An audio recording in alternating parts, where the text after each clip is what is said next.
That is not cool, because here's what happens. You start to use these big muscles of your neck as the months and years go by to make up for what your brain can't coordinate with your eyes.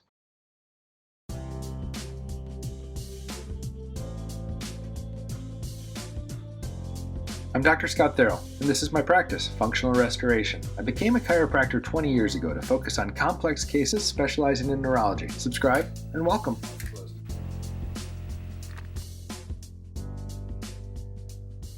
Hi everyone, I'm Dr. Scott Therrell, and you'll notice today that I'm a little closer to the camera than I usually sit, and it's for good reason, because we're going to talk about eye movements, and I want to demonstrate one eye movement in particular that I have found over the years to be incredibly important to those suffering from chronic neck pain or neck instability. And so we get into the functional neurology side of the practice with eye examinations, right? And visual gaze stability rehabilitation. So we have the chiropractic side, which is great for biomechanics and orthopedics and simple types of biomechanic types of pain. We have the integrative medicine side, which goes more towards biochemistry, hormones, neurotransmitters, food allergies, diet, gut, detox. That's all great for the metabolic side of your body. And then we get the functional neurology side, which is what us chiropractic neurologists do best, and eye examination is a key part of that. It's incredibly important for anyone who's having challenges with cognition or attention issues, regardless of age. If you have difficulty with coordination or balance issues, again, regardless of age.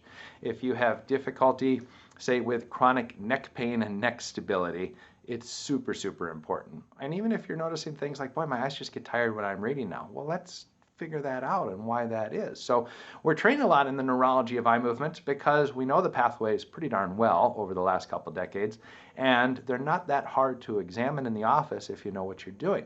Now, we can do simple examination things, right? And let's go ahead and take my glasses off so you can see my eyes nice and close here. We can do things like convergence, divergence, smooth pursuits, and this can all happen in various directions and angles. And then we can get into optokinetics, which you've seen me use on other videos. That's where there's red and white striped tapes that we're going by in front of you very quick, or sometimes it's on a video screen. We'll put it on a video monitor and observe with black and white stripes or red and white stripes how your eyes can follow an object quickly and then come back even quicker to the next one and see which side gets more fatigued or what direction, towards your right side, towards your left side. It tells us information about right brain, left brain. And then we can even get fancier and use things like infrared goggles that have little infrared cameras in them and put you in chairs that spin while you have goggles on and get an idea of how your ear works through your brain to make your eyes move. And that's important as well. But today we're going to focus on one that I haven't mentioned yet, and that's called saccades. Now, saccades are the quick movements of the eyes.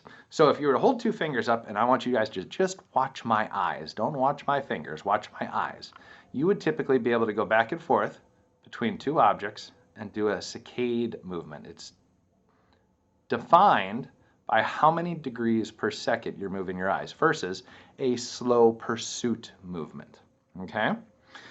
Saccades are interesting because they use a part of your brain called in your frontal lobe to push your eyes to the opposite side. So your right frontal lobe pushes your eyes to the left and your left frontal lobe pushes your eyes to the right. But your cerebellum stops that movement. So when we talk about your cerebellum, let's get out our handy dandy brain. It's our brain model, right? This is how your brain looks inside of you. And this guy right down here is your cerebellum. Your cerebellum's so beautiful. It coordinates all kinds of good information in terms of balance, muscle tone, motor planning, and it helps you integrate information that's coming from your inner ears, and it helps stop your eye movements. So we can do some very neat examinations with saccades to test that little cerebellum, right? That midline cerebellum, and see how well it coordinates.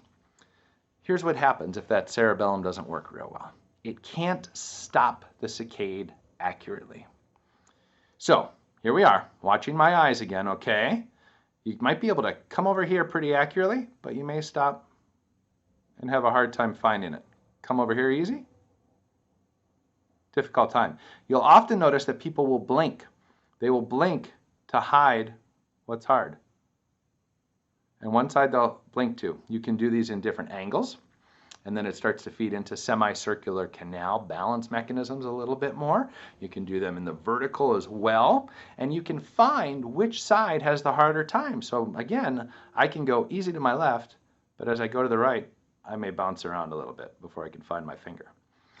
That is not cool, because here's what happens. You start to use these big muscles of your neck as the months and years go by to make up for what your brain can't coordinate with your eyes.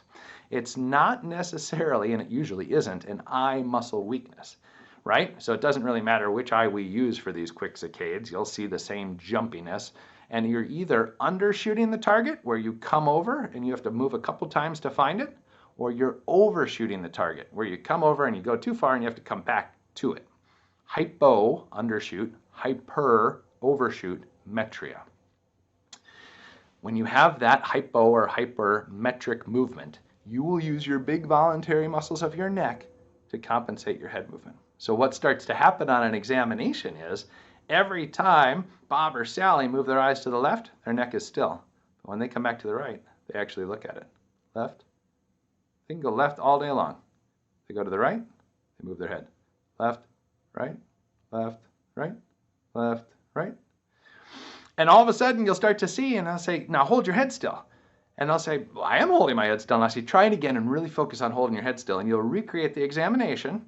Left, right, left, right, left, right. Oh my gosh, Scott, I'm moving my head. And then they start to feel it.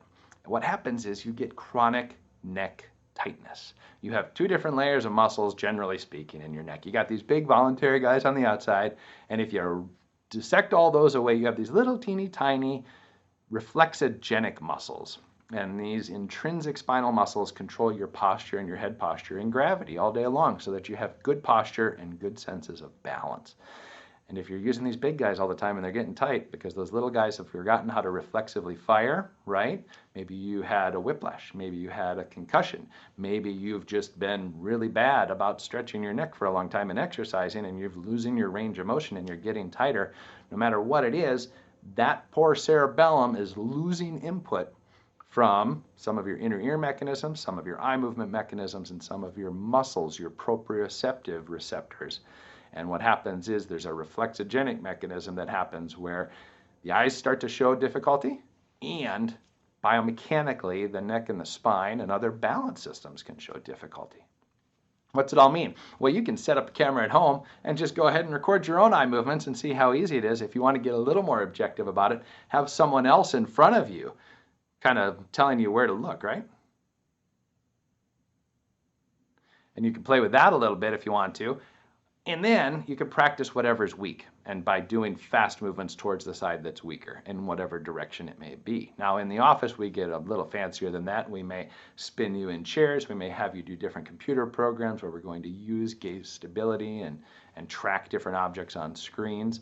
And we're going to use the biomechanics of your neck and your proprioceptive system using ultrasound and stretching and adjustments to stimulate whichever cerebellum's having a hard time, right or left, in terms of stopping those eye movements. So if it's hard to stop the eye movements going to the right, like we've been doing here, we're good to the left, we undershoot to the right and look around for it, it's that right cerebellum that's having a hard time stopping that, chances are.